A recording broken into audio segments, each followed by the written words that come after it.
Hey there, I'm Fazia and I'm here to learn your kids' phonics and their vocabulary. Phonics Phase 1 Set 1 introduces young learners to the basic sound of the letters S, A, T, E, M. This set is crucial for building for the foundation of phonemic awareness, which is the ability to hear, identify the sound in words. Each letter is associated with its own sound, and children engage in activities that help them to recognize these sounds in different contexts.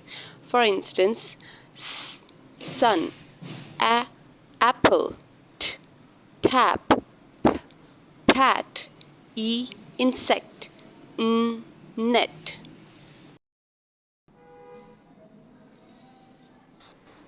Let's explore the vocabulary of snail, seahorse, scarf,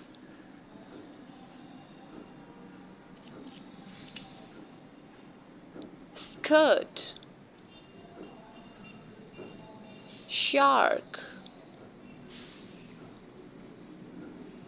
spider, ship, strawberry, socks, salad, snake, sea, snow, sun. Stay tuned for more videos.